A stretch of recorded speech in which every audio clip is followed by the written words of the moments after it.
இறுதி வரை இரங்கல் கூட தெரிவிக்கவில்லை. அப்படி என்ன கோபம் கேட்டன்? வடிவேலு பிரச்சனை பற்றி பேசிய பிரபலம்.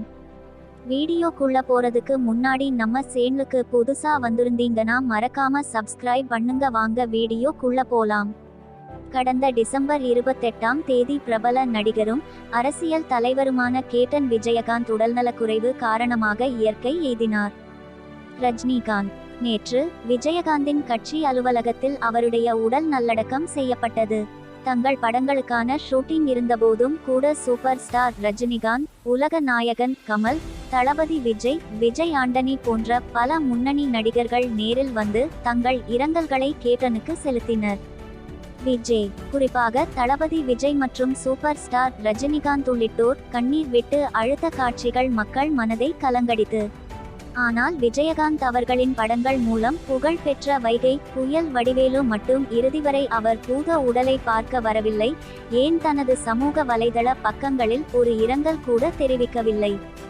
வடிவேலு ஆண் விஜயகாந்த். ஒரு நடிகராக நீங்கள் ஜெயித்திருக்கலாம், ஆனால் மனிதாக இப்போது தோற்றுவிடீர்கள் என்று இணையத்தில் பலரும் தங்கள் கருத்துக்களை தெரிவித்து வருகின்றனர்.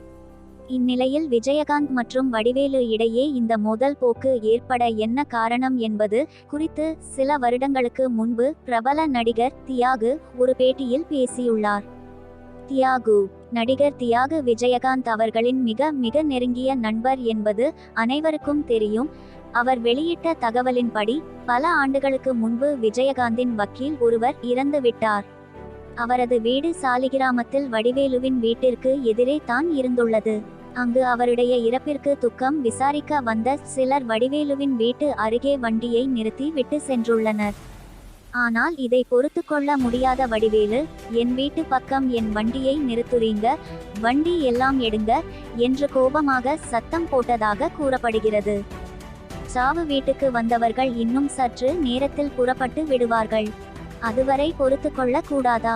இப்படி கோபமாக பேச வேண்டுமா என விஜயகாந்தின் நண்பர்கள் சிலர் கேட்க, அதற்கும் மரியாதை இல்லாமல் அவர்களை மீண்டும் திட்டி அந்த கார்களை எடுக்க செய்துள்ளார். அதன் பிறகு இந்த செய்தி விஜயகாந்த் அவர்களுடைய காதிற்கும் அப்போது முதல்வராக இருந்த கருணாநிதியின் காதுக்கும் சென்றுள்ளது. இந்த சிறு பிரச்சனை தான் பின் பூதாகரமாக வெடித்து இருவரும் பிரியும் முக்கியமாக காரணமாக மாறி உள்ளது. விஜயகாந்தை பிடித்தவர்கள் மறக்காம சப்ஸ்கிரைப் பண்ணுங்க. நெக்ஸ்ட் வீடியோல சந்திப்போம். பாய்.